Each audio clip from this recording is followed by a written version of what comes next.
2020.48.26. What a controversial update. This has probably got to be the most controversial update that Tesla's ever released. It's also known as a holiday update, also known as the hot update, the fire update, the two fire updates. Elon said that they'd be things that we've wanted and things we didn't even know that we wanted. You've seen all the other YouTubers like Trevor, Tesla Online Owners. He put a good update, not an update, but review of the update. Tesla Connect, my buddy Paul, he did a good one. A lot of people have talked about the updates and gone through the walk-arounds and stuff like that and walkthroughs. I'm not going to do that in this video. You guys have seen that for all the features. What I want to show you are the little less known things about this update.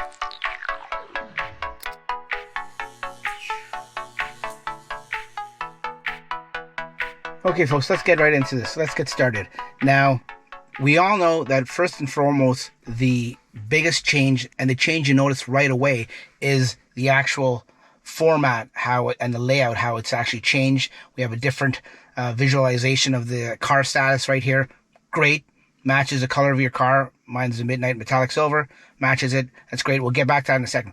I want to show you and want to talk about the actual layout right here, how this is larger. Now, looking back at the previous one, I took some measurements between the old one and the new one, and this is the old one.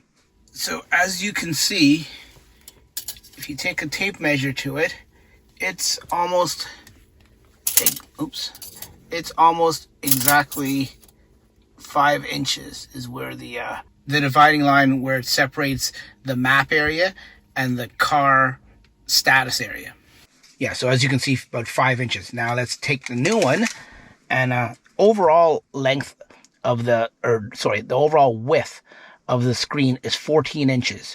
So if you look at it, the new one here, it's almost 6 inches. It's like 5 3/4. So if you look at the difference, is you're basically looking at about a 6 or 7% increase in real estate change here. This is about 6 or 7% larger, or wider, I guess you could say. So, you know, we all know that this is the way they're doing it is for self-driving.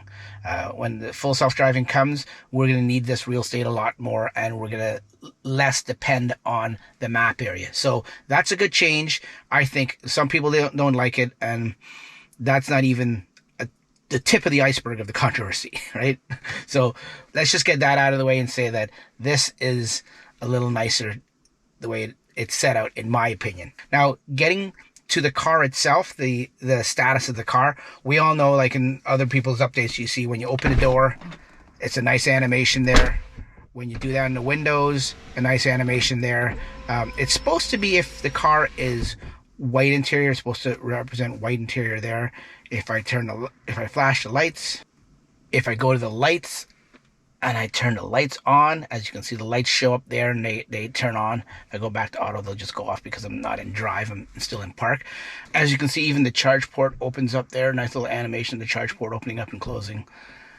I could do the trunk in the front, but I don't have one of those fancy hand show automatic ones to close it, and too lazy to get out. Apparently it even does the passenger window. If you look really carefully right here when the passenger window goes down, there's an animation of it. You can see how it's lighter there. So yeah, it's pretty cool. Back windows,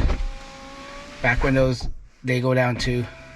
So really cool. One thing that I've noticed that some of the YouTubers, when they did their review of this software update, this holiday update, didn't notice with all this animation here, is the wheel. Watch when I see, now the lights go on here. Watch when I turn the wheels. Even the animation of the wheel turning. See, if I go right, if I go left, that's pretty cool. So let me go back into park, which I was always. Obviously, seeing I've got this thing on here, I can show you all your instruments and all your gear selections and everything is all over here now. It's not laid up at the top here. So that's a nice little change. Gets it out of the way. Some people say it's a little small, and it is. If I come off hold, see, okay, there you go. So my speedometer is here. Now the problem with that is that it's a lot smaller now. So when you see your speed, it's fine that it's single and 2 digits for when it's miles an hour in the US and people that in the countries that do use miles an hour. But for us metric people that use kilometers, we very frequently go to triple digits when we start get on the highways and freeways and stuff like that, and it goes into kilometers and it goes into hundreds and stuff like that. So we go into triple digits. Then the font gets a little smaller. So some people have complained about that. That's something hopefully that Tesla will work on and change. Getting back to the layout here, everything that is down here on the bottom now, and I think it's better because, for example, the one thing that I think that it's beneficial for is the backup camera. For example, when you click on the backup camera, it shows you that. The reason I like it here is you've got a reference now. Now you put your hand on the bottom here of the screen, and without even taking your eyes off the road, you can still concentrate on the road, and you can just click it. When it was up here, you had to hunt around for it. It was somewhere near the middle to the bottom of the screen, near the center, and you had to click for it here. At least here now, like I said, you put your finger here as a reference, and you can click it, and it's a lot easier. I think it's more ergonomic and user-friendly to select. Same with the wipers. You can get it really quickly right here. So I don't know if that's the reason they put it down here, but it does make a big difference in my opinion. Another difference I've noticed is before in the old version, chill mode, when you engage chill mode, if you ever do, it would be up here in the top of the screen. Now when you go into chill mode, the chill icon or the wording is down here near the bottom. So that's another little change that I haven't seen many people mention. Of course, we've got the tachometer, the cards and everything from there, and the PSI for your wheels. All the cards are down here, and they're represented by these 3 dots there. Now, before we get off the topic of this screen and layouts and everything, what I will say is when some people were complaining that they don't like it, Elon did say on Twitter that there may be an option coming in the future where you can select your layout, and they'll have different layouts, or they'll allow you to just pick your own layout and size it the way you want. One other thing I noticed, and my buddy Mark, the backseat baller, first thought it was a problem with his car when he first saw it, and we were looking into it, and then we realized, you know what, it's on everyone's car. The battery icon now, the status battery icon, used to be green, whether you were charging or not. Now it's a gray, like a dark gray color when it's not charging. Once you plug it in and you start charging, it goes to the original green that it used to be. So that's a nice little change. Okay, just like before, there's 3 different ways to pull up your charging screen. You can either click on the battery icon there, you can open the charge port, or close it in my case because I had it. Open the charge port, or you can, let me just close it there. Cool little animation there. Or you can go to the app selection there, and you can click on charging. And once this comes up, this has a new scheduled departure, which I think is great. And let's go through it. Right down here, it looks the same, but if you look way down here, it says switch to scheduled departure. So if you click on the wording there, it changes. And now when you click on this, it looks a little different.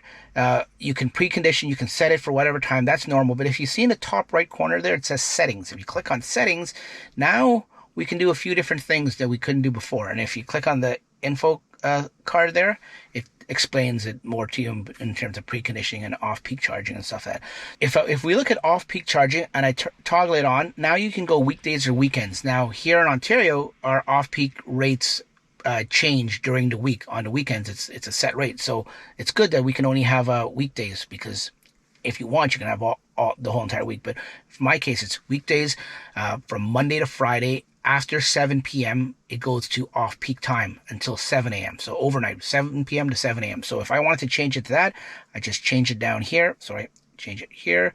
And now I have it set already, but you can change it to if it's 6 a.m. or 7 a.m. or whatever time it is. And all that means is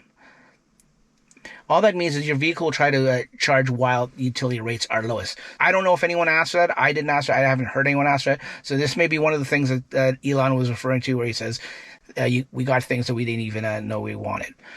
So that's good to know. What is also good, if we switch it back to the regular scheduling charge, now you can schedule it. If you don't need to have it departing at a certain time, you can just have it start to charge after 7 p.m., for example, for your off-peak rates, or in my case here at 2 a.m. It's grayed out now because I don't have it plugged in, but that's good to know. Where this also comes in handy is if we go to the HVAC system here, we can see, let's just turn this down to 1. Now we have a schedule button here. Everything looks the same. I don't see anything different here in terms of layout, in terms of the previous version, but it has a schedule button. If you click on the schedule button, now this pulls it up. So you can get it from there, You can get it from the charging screen, or you can get it from the HVAC system by just clicking schedule. Now, the beauty with this new update is you can actually use schedule departure when you're plugged in or when you're not plugged in. You don't have to be plugged in. Like right now, I'm not plugged in. And if I go to schedule departure, I could set it for 4 a.m. And now it's scheduled. And now when I come out of here, I go back into there. So basically right now at 4 a.m., whether I'm plugged in or not, the car will start to warm up and it'll precondition the car interior, but it'll also precondition the battery too. So it's a good feature. I don't know if I'll use it much because I'd like to always be plugged in when I can. Okay, and another thing that I noticed with this update that many people didn't really touch on, I think I saw one person, I forget who it was, I apologize for that touched on it, but not a lot of people know about this. Now we've got with the Supercharger network and the charging screen here, as you can see, we've got tons of different ones. Now it doesn't show when we want to know the status of the charging location we're going to. Before it had that long bar with little squares indicating whether the charging stalls were occupied or not occupied, and it worked out good. I guess maybe some of them were just getting too long, some of the 20 plus or 40 plus stall locations down in the States, some of the big suckers, maybe it was just too much. So now what they've done is they just put a number down in the little drop pin there, and that number represents how many chargers are available. And we knew about that, but what is also interesting is if you click on one of these, for example, now it looks the same as it was before, but now when you see these little icons for food there and refreshments there, and then I guess that bed icon means hotels, and then that shopping. So if you click on one of these icons, now what it does, gives you a list of the locations that it's talking about that are available there. So there's Edison Plaza, there's a Lamplighter Gifts. So these are little shopping things. So if I click on it again and I move over to hotels and I click on the hotels, now it's going to give you a list. In this example, it's just a double tree. It's only one. So let's get out of there. Let's click on it again. And then let's try food. So you click on food. These are all the food locations or the restaurants that are around that Supercharger. So that's a cool little feature. Like, I mean, we knew that it would tell us and depict what is around that Supercharger, but it never really, what you'd have to do in the past, you'd have to zoom in and, can't slide out of there. We'd have to zoom in and go all the way in and then look around to see what was around there. Is if it said it was like, you know, restaurants, we'd have to see, okay, well, what restaurants? I remember when we went down to Florida, we had to do the same thing. We had to see what restaurants. Okay, there's a Freighter's Eatery there and stuff like that. But now, all you have to do, oh, look, it just changed from 8 to 7. So someone's charging now, just as we're talking. So now you just click on that, and it'll bring up a list of all the restaurants that are around it. I think that's very, very useful. I don't know if anyone asked for that. Maybe, once again, that's a feature that we didn't know we were getting. Okay, a nice new feature that it has now that it didn't have before. Now, of course, when we got a destination that we're going to and we're following the GPS directions and stuff, all the next turn and turn by turn all comes up on the screen there. But if, for whatever reason, we pull up something that blocks that map, it would always go away. And, you know, in one of my previous tip videos, I had to show you how to come down here, just pull it down and take a sneak peek of what's going on or where your next turn is. Tesla's thought about that and figured it out, and what they've done now is, while you have something blocking your map, your navigation screen, they've moved over the turn-by-turn directions onto the screen, onto the visualization of when you're of the driver's side. Speaking of new features in this update, Tesla's put in 3 new games. Now, I'm not a big gamer, and my opinion, Tesla probably should chill out on the games until they give us the opportunity to delete some if we don't want them. But if you go to entertainment and we go to arcade, these are the 3 new games. I'm not going to go through that, but what I wanted to do, what I did want to show you is Solitaire, for example, and all these games. So what you can do now is what I've realized, and not that I advise you doing this, folks, because when you're driving, you should be paying attention driving. But if you have a passenger, now you can play a game and it'll ask you, are you the passenger? And you say, yes, I'm the passenger. Like, I'm not suggesting you do this, but I'm just saying, when you're a passenger, your passenger can now play a game while you're driving. And hopefully the driver doesn't get too distracted by it and stuff like that. But this is good to know that while you're driving, the driver has all the information here that he or she needs, but the passenger can keep themselves entertained by playing Solitaire. It also works for the other 2 new games. It doesn't work for the old existing games prior to this update. I don't know if that'll ever change, but right now the new games, it seems, going forward, seem to have this like almost like a picture-in-picture screen type of thing, where you can actually play the game while the car's in motion if you're the passenger. Once again, I gotta stress, if you're the driver, don't be one of those autopilot warrior morons that get distracted and do things when they shouldn't be doing, when they should be paying attention to the road. People like that, they're the ones that are going to ruin full self-driving for us. This is just for passengers and passengers only. So there you have it, folks. I didn't want to get into all the popular controversial stuff like the boom box and having an external speaker and stuff like that, though there's lots of videos talk about that and demonstrate it. My car is 2018, so I don't have the pedestrian noisemaker, I think it's what it's officially called. Not going to get into that. People are losing their minds over wanting it and trying to get it installed. And some people have the harness and are trying to hook up speakers. Eric from Tesla Inventory hooked up another speaker, tried to get it to work, and it didn't work. It's got to be some kind of software lock in there or some software issue. I just want to get into the less known features of this update that many people didn't talk about because they were too distracted by the boom box or boom music or whatever it's called software part of it, and they wanted to talk about full self-driving, how it didn't have it in.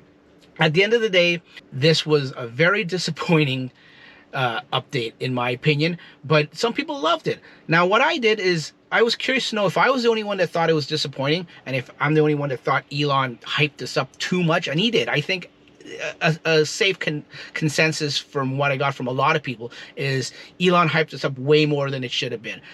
It's a good update. If this was just a normal update and Elon didn't put out that tweet, it would have been fine, or nobody would have expected what they expected. But because he put that tweet out there, I think people's expectations went through the roof, and when it finally did come down. Now what I think is he followed up in another tweet saying that they couldn't put everything in because of bug fixes and time restraints and stuff like that. So I think this is probably only half of what they wanted to. When he put out that tweet, there was probably a lot more features in there that it was just jam-packed, and developers or software writers realized they couldn't put all this in.